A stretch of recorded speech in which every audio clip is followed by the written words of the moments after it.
জিতে গেল পাকিস্তান, কোয়ালিফাই করলো পাকিস্তান। হ্যাঁ দর্শক, এশিয়া কাপের গ্রুপ পর্বে শেষ ম্যাচে আরব আমিরাতের বিপক্ষে প্রথমে ব্যাট করতে নামে পাকিস্তান। খেলা শুরু হতে না হতেই দলীয় 3 রানের সময় সাইম আইয়ুব 0 রানে আউট হয়ে যান। এই নিয়ে গ্রুপ পর্বের 3 ম্যাচে 3টাই ডাক মারলেন এই সাইম আইয়ুব। তারপর দলীয় 9 রানের সময় শাহিজাদা ফারহান আউট। দলীয় 70 রানের সময় সালমান আলী আগা আউট।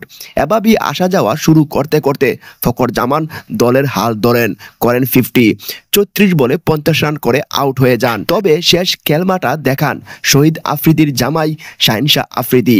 ব্যাটিংয়ে নেমেই উড়াদুরা ছক্কা আর 4 হাঁকানো শুরু করে দেন। শেষ পর্যন্ত অপরাজিত 14 বলে 29 রান করেন, 2টা ছক্কা 3টা 4। পাকিস্তান 20 ওভার শেষে 9 উইকেট হারিয়ে 147 রানের টার্গেট দেয় আরব আমিরাতকে।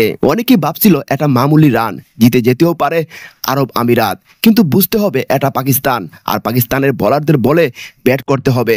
যাই হোক, আরবরা ব্যাটিংয়ে দারুণ শুরু করলো আলিশান ও মোহাম্মদ ওয়াসিম, কিন্তু দলীয় 21 রানের সময় আলিশান আউট হওয়ার পর শুরু হয় আসা আর যাওয়া। উইকেট কিপার রাহুল 35 রান করলেও কারো ব্যাটে আর রান আসে নাই। আরব আমিরাত 17.4 বল খেলে সব উইকেট হারায়। দলীয় স্কোর 105 আর পাকিস্তান 41 রানে জয় পায়। পাকিস্তানের হয়ে সবচেয়ে বেশি উইকেট নিয়েছেন শাহিন শাহ আফ্রিদি, আবরার, হারিস রুফ, প্রত্যেকে 2টা করে, এবং পাকিস্তান সুপার 4-এ উঠে গেল। এবং সুপার 4-এ পাকিস্তান প্রথমেই মাঠে নামবে 21 সেপ্টেম্বর শক্তিশালী ভারতের বিপক্ষে।